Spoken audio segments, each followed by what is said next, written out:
Hi guys, my name is Bex and welcome back to my channel, and today I'm bringing to you my January wrap up.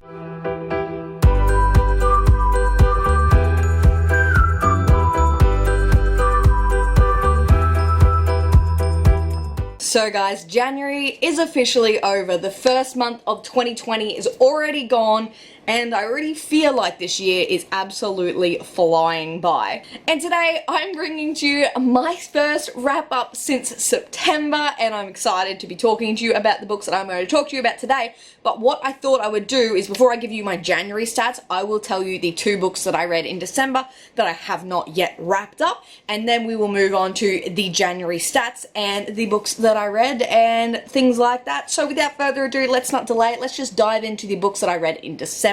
These are in no particular order. The first one I read was Tunnel of Bones by Victoria Schwab. This is the second book in the Cassidy Blake series, which is about a girl named Cassidy Blake who can kind of pull back the veil and step into the ghost world and also the real world. This happened because she was in an accident and she nearly died, and she has a best friend that's a ghost, and her parents are ghost hunters, but they don't know that she kind of can see ghosts. I feel like I've said ghosts quite a bit in this video already, but we're just gonna deal with it. So yeah, she can see ghosts, and she's kind of working out what that means for her, and does she have a bigger role. And her parents are doing the series on going to the most haunted places in the world. City of Ghosts was in Edinburgh, and Tunnel of Bones is in Paris, and I believe the third one is coming out this year or next year, and it is surrounding New Orleans. So really excited and loving Tunnel of Bones. This one I gave a 4 out of 5 stars. I really enjoy the middle grade that Victoria Schwab's writing. I think it's really fun, and it's cool, and it's really quick read. It does read a little young, but what Victoria Schwab can do really well is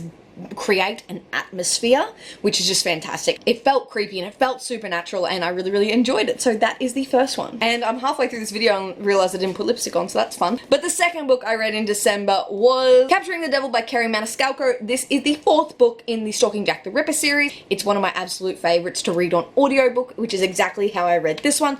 I tend to read on audiobook but also follow along in the text because that's just the way I like to read, and I really love this. This conclusion was fantastic. It follows a girl named Audrey Rose who is living in the 1800s. In history, the 1800s, women were there were certain things expected of them. They were expected to be housewives, and she didn't want to do that. She wants to be a forensic scientist, and she wants to kind of discover the reason why people die, or in this case are murdered. And it starts off there where the Stalking Jack the Ripper case hits a little bit too close to home for Audrey Rose, and it goes from there. Her companion in the story is Thomas Cresswell, and he is absolutely fantastic, and I love everything about this series. I can't obviously tell you what this one's about because they all kind of follow on, but what is great about this series is that it's a lot of science, but it's really easy to read, but it's also got a little touch of romance, a little touch of mystery, and it's got murder, and it's an investigation, and I just really love it. So this I gave a 5 out of 5 stars, and is one of my favorites in the series other than Hunting Prince Dracula, which is the second book. So the second and the 4th are my absolute favorites in this series, and I adored it. So yeah, 5 out of 5 stars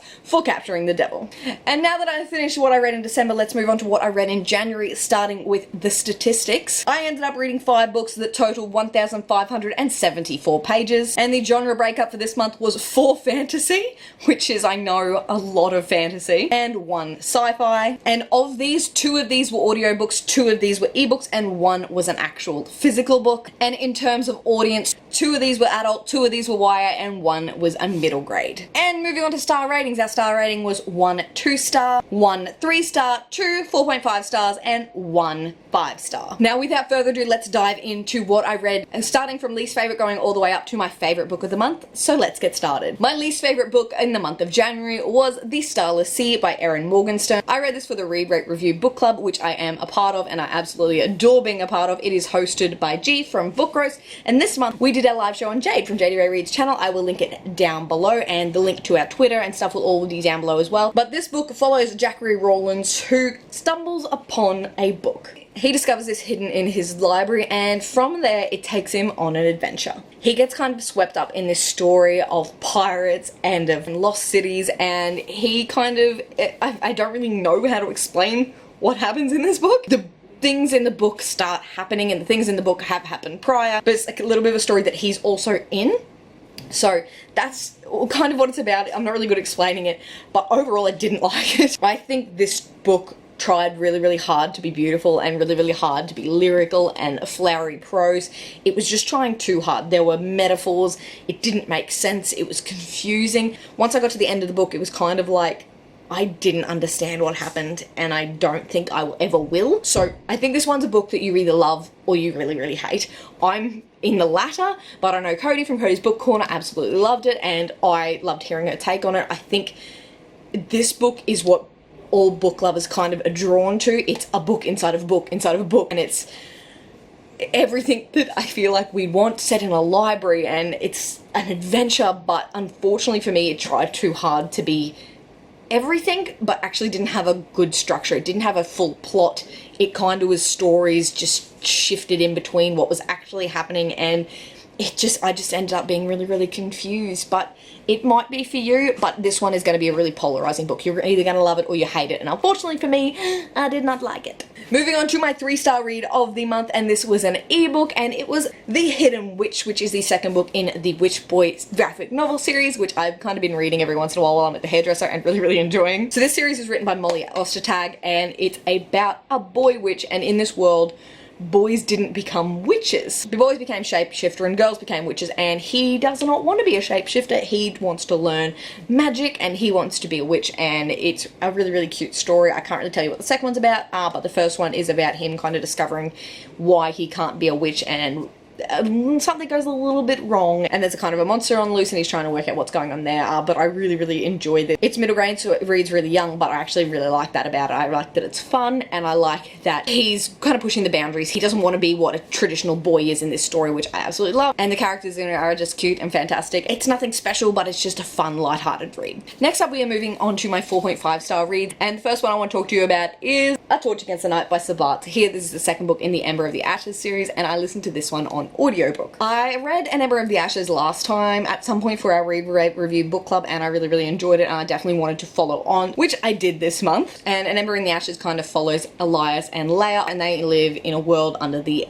Martial Empire where defiance means death. It's a brutal world inspired by ancient Rome, and Leia is a kind of like a scholar, and they're more like the slaves of society. But once Leia's brother is arrested, she kind of has to infiltrate as a slave into the Empire's greatest military academy, and that's where she meets Elias, who is one of the masks and the Empire's finest soldiers. But Elias dreams of being free, and their paths cross, and it goes on from there. And this one kind of goes off exactly from where we left off in An Ember in the Ashes. It was such a great adventure story, and I love the characters, Elias and Leia. I feel like as the books go on, I'm loving the characters more and more, and we follow kind of what they've left behind as well as going forward, and they might be on the run, and it's really, really good. I enjoyed this so, so much. I think the audiobooks really add something special to it. I found myself sitting and reading along again and just really, really enjoying the story and seeing where it went. I do think at some points it was a little bit slow. The pacing was a little bit off, but most of all, I really, really liked it. The character's good. The setting was good, the atmosphere was great, and the plot was really, really fast-paced. Just a little bit of pacing issues, but other than that, I thought it was amazing. Next up, I read another ebook, and it got 4.5 stars as well, and it is The Test by Sylvain Neuvel. This is an adult sort of sci-fi that follows like the test to get into the UK. And in this test, basically, it's 25 questions to determine whether you are going to get into the UK or not, and it follows our main character, Adia, who's doing this test for his family, and it is just, for such a short novella, it's really, really moving. It's really, really important. It's kind of like got a dystopian twist. It's kind of what happened when technology kind of gives us to the point where we can see people's responses, and it was so fascinating, and I really, really loved reading. I think Sylvain Neuvel's writing is fantastic. Sylvain also wrote The Themis Files, which is Sleeping Giants, Waking Gods, and Only Human, which I loved, and I really, really liked the way this was written as well, and it was kind of had like questions and the inner monologue of Adia of how he would answer it, but things get a little bit hectic and it's incredible. So I really, really enjoyed this. 4.5 stars. I definitely think some of the writing was a little bit informal, which is why I kind of knocked it off a little bit. It wasn't as good as the like format of the Themis Files, so I was expecting quite a lot format-wise, but there were just a few things, like for example gunshots and stuff in the book that just kind of were represented really, I think, poorly, but that's about it. Other than that, I thought it was fantastic. It was just such an insightful read, and I think Sylvain Neuvel's a fantastic writer, and I just love all of their works. And last but not least, my 5-star read of January was The Queen of Nothing by Holly Black. This is the last book in the Folk of the Air series, and what a series. I read this book in 24 hours. I freaking loved it. I obviously can't tell you really what...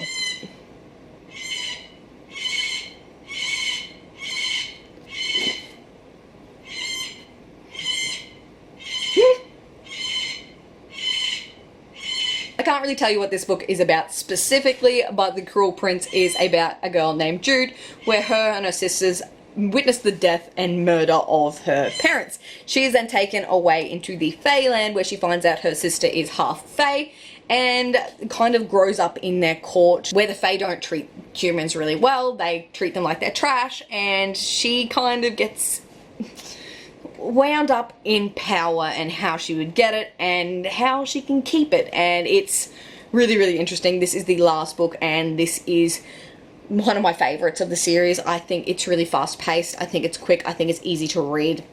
I think the writing is beautiful, but also not overly complex, so it makes for a really quick read. I think the story is unique, and the characters are flawed but fantastic, and I love seeing where the story takes them, and I can't fault it. I know it does have flaws, but it's one of those books where I'm just like, I'm looking past all the flaws because I just really, really like it. And that is it from me today, guys. That is my January wrap up, and I hope you enjoyed. I did end up reading 5 books, and I feel like I'm a little bit back on track with my reading, and I'm hoping that I can keep my reading up this year and have no slumps hitting anytime soon. If you did like this video, please give it a big thumbs up, subscribe if you'd like to see more and have not already, and chat to me down in the comments. Let me know what you read in the month of January. I would love to hear and chat about it with you down below. But that is it from me today, guys. I make videos every Monday and Thursday, and I'll see you in a new one. Bye!